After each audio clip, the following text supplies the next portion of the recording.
When it comes to Millennial Hunter, as long as you are just looking for an animated tale of a boomer killing a bunch of millennials, you have come to the right place.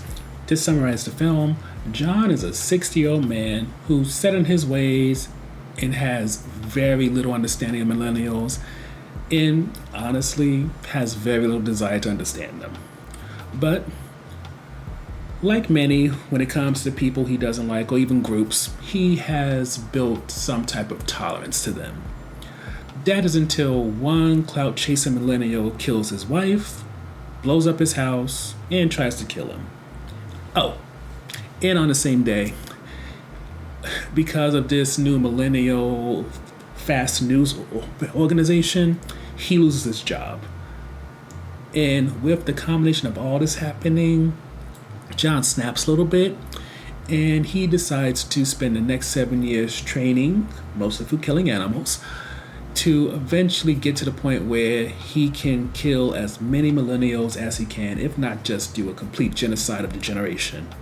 All because a handful of them ruined his life. Getting to the review section, first highlight for us is the kills, and that's mostly because while John isn't like a John Wick or even gives you like Atomic Blonde level violence, there's no flinching or like, ooh, ah, what type of special things they did here. At the same time, there's something kind of cool and definitely comedic about the way he takes people out. And granted, it's through a massive amount of decapitation, stabbings, using a bow and arrow, snapping people's necks and stuff like that, but while I wouldn't say that this is something you put on a pedestal, whether you're talking about animated movies or movies in general, at the same time, it's enough to keep you engaged throughout and maybe chuckling a little bit as well. The next highlight is that this film gets to the point. It's only a little more than an hour, and that's including the credits, and it doesn't waste time. It establishes who John is, what's his goal, what are his motives. It sprinkles in maybe one or two supporting characters worth noting, gives them some menial development, but essentially it knows what you came here for. You came to see millennials get killed and don't want to get bored with the details that don't really add anything to it. It just wants to give you stereotypical millennials getting murdered in various ways and then send you off to watch another Tubi program or else wherever else you want to go on the internet. With that said, naturally in a film like this, it tries to be comical and jokey, and comedy is subjective. And at best, a lot of the jokes in Millennial Killer are corny dad jokes.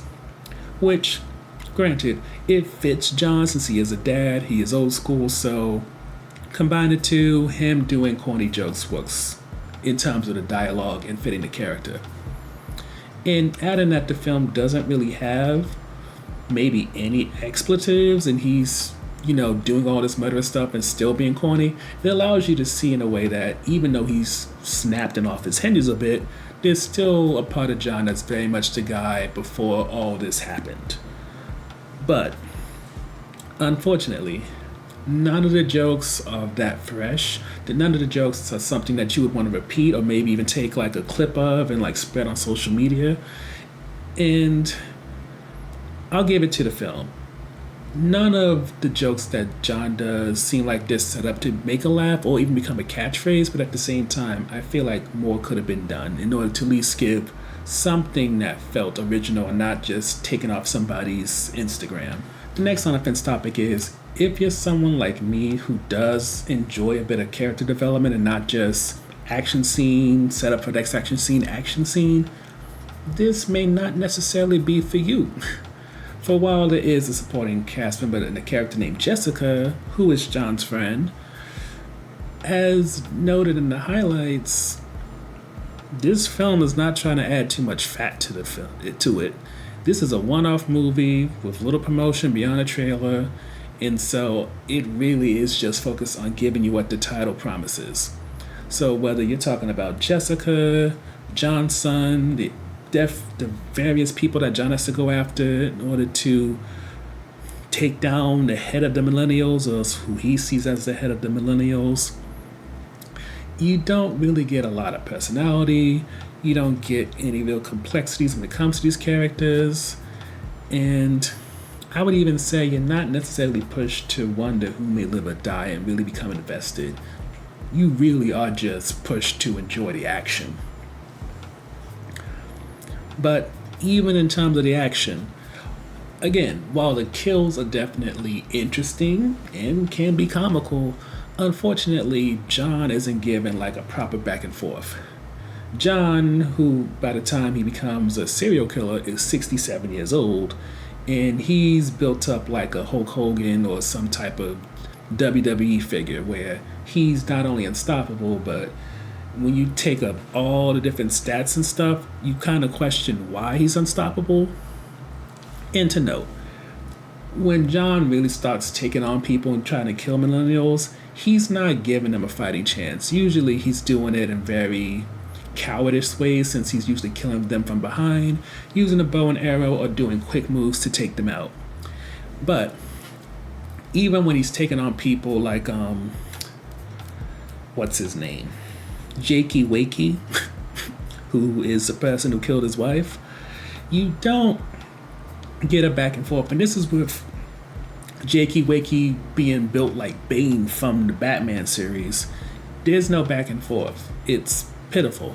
And even when, John takes on other people who are not like the average person, like one who has the ability to stretch like Mr. Fantastic from the Marvel series, one who has the ability to laugh to the point of shattering your eardrums, another one who can take any weapon that could be a projectile and have excellent aim, or another one who has like the ability to do mind control stuff.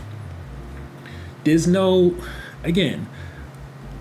back and forth. There's no sense of this film is really trying to give you or really take up too much of your time. It knows you want to see millennials get killed of various kinds.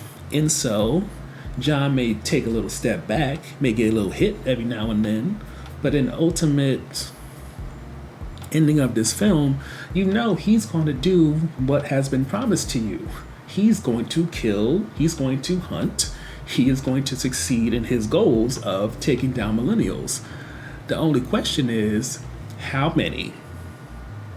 Not if he'll ever stop or if he'll die, but just how many.